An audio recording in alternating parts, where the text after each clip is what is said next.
Marilah kita di bulan yang penuh berkah ini, kita senantiasa bersyukur kepada Allah Subhanahu wa Ta'ala atas segala limpahan rahmat dan hidayahnya, sehingga mampu memasuki bulan yang penuh berkah ini dengan keadaan sehat walafiat. Salawat dan salam selalu terlimpah kepada junjungan kita Nabi Muhammad Sallallahu Alaihi Wasallam beserta keluarganya, sahabatnya, dan orang-orang yang mengikutinya sampai akhir zaman. Amin. Banyak sunnah-sunnah yang diajarkan Rasulullah Sallallahu Alaihi Wasallam di bulan Ramadan agar ibadah kita semakin khusyuk dan mendapatkan nilai takwa. Ikhwan wa akhwat rahimakumullah.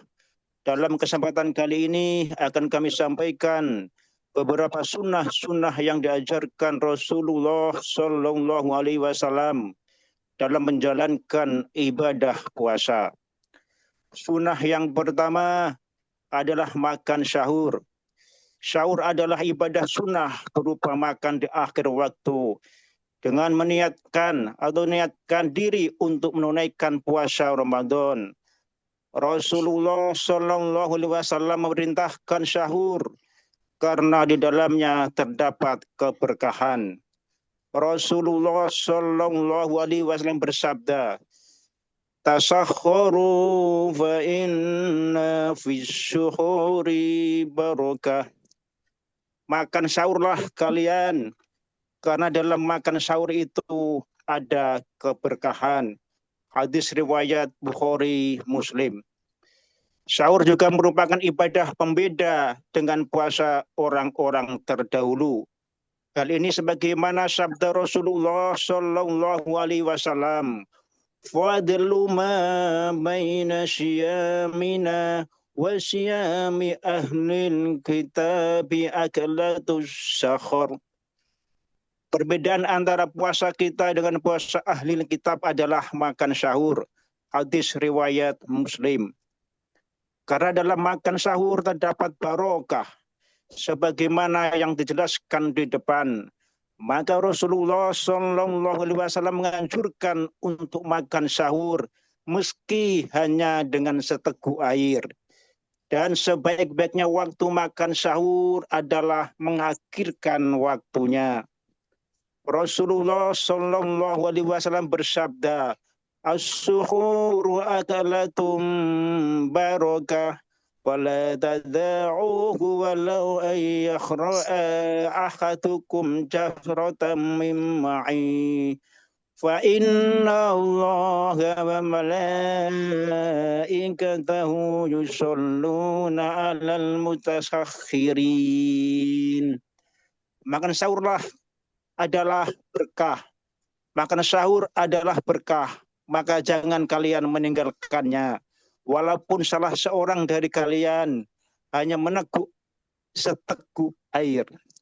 Karena Allah Subhanahu wa Ta'ala dan para malaikat bersolawat atas orang-orang yang makan sahur. Hadis riwayat Bukhari dan Muslim. Sunnah yang kedua adalah segera berbuka. Di antara sunnah berpuasa adalah segera berbuka jika telah tiba waktunya. Dalam hadis disebutkan bahwa manusia senantiasa dalam kebaikan selama menyelenggarakan berbuka dan termasuk orang-orang yang paling dicintai Allah Subhanahu wa Ta'ala. Rasulullah Shallallahu Alaihi Wasallam bersabda, "La yazalun nasu bi khairim ma'ajjalul fitr." Manusia terus berada dalam kebaikan selama mereka menyelenggarakan berbuka.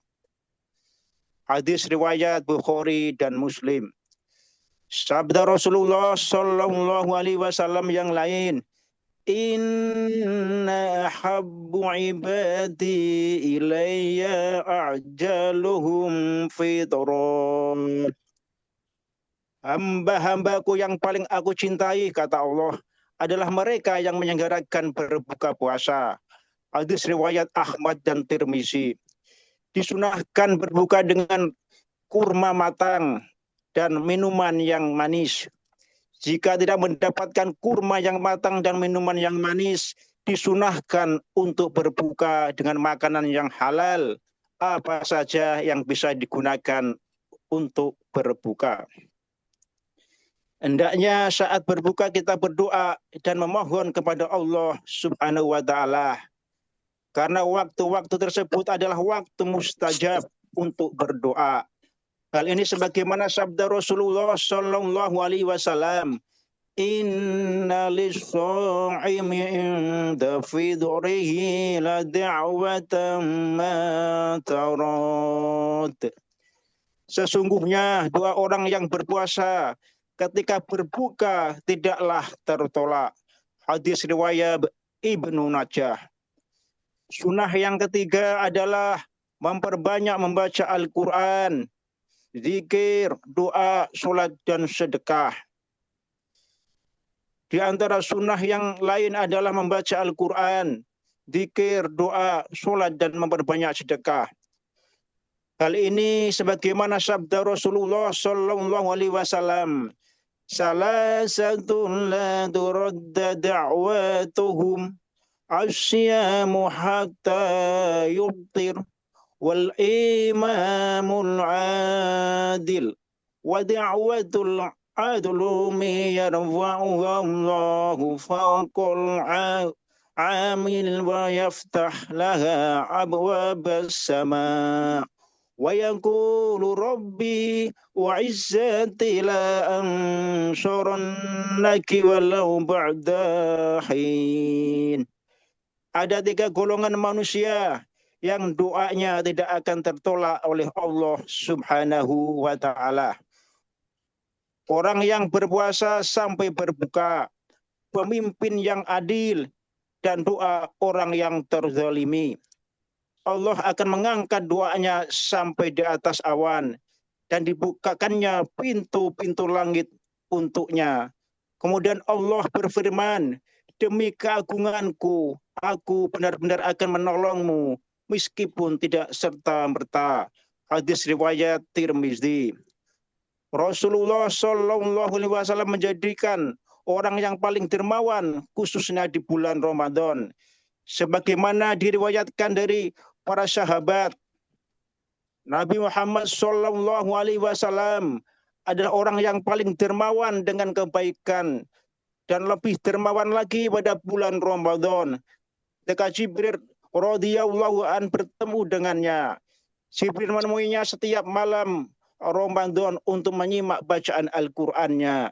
Sesungguhnya Rasulullah Shallallahu Alaihi Wasallam lebih dermawan daripada angin yang berembus cepat. Hadis riwayat Bukhari dan Muslim. Sunnah yang keempat adalah mengingat agungnya nikmat puasa. Di antara yang disunahkan adalah mengingat keagungan dan keutamaan puasa Ramadan. Betapa Allah Subhanahu wa taala telah memberikan kepada kita keutamaan bisa bertemu dengan bulan yang penuh mulia ini. Betapa banyak orang yang tahun lalu masih bersama kita, tetapi hari ini telah mendahului kita. Artinya Allah Subhanahu wa taala masih memberikan kesempatan untuk beramal pada bulan Ramadan yang penuh berkah ini. Kita diperintahkan untuk meninggalkan makan, minum, dan hubungan suami istri tidak lain karena semata-mata ketaatan kepada Allah Subhanahu wa taala, dan Dia akan memberikan balasan yang lebih baik daripada itu semua.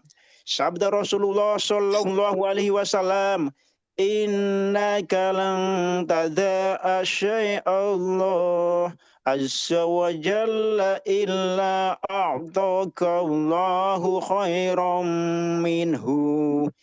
Sesungguhnya tidaklah engkau meninggalkan sesuatu karena Allah, melainkan Allah pasti akan memberimu yang lebih baik daripadanya. Hadis riwayat Ahmad. Ikhwan wal akhwat rahimakumullah. Marilah kita melaksanakan berbagai amalan-amalan sunnah di bulan Ramadan. Jangan terlambat selagi ada kesempatan, sebagaimana disebutkan dalam sebuah syair. Siapa yang menginginkan kerajaan surga, jangan lagi berlambat-lambat, bersegeralah bangkit di 8 malam. menuju cahaya Al-Quran. Sambungkan satu puasa dengan puasa berikutnya. Hidup ini adalah fana. Hidup yang sebenarnya adalah di sisi di kampung kedamaian. Semoga kita termasuk orang-orang yang dimudahkan Allah Subhanahu wa taala untuk menunaikan amalan-amalan sunnah sekaligus menjalankan puasa di bulan Ramadan ini dengan penuh keikhlasan dan keimanan. Baik, terima kasih. Itu yang dapat saya sampaikan. Mohon maaf atas segala kurangan. Wabillahi taufik wal hidayah. Wassalamualaikum warahmatullahi wabarakatuh.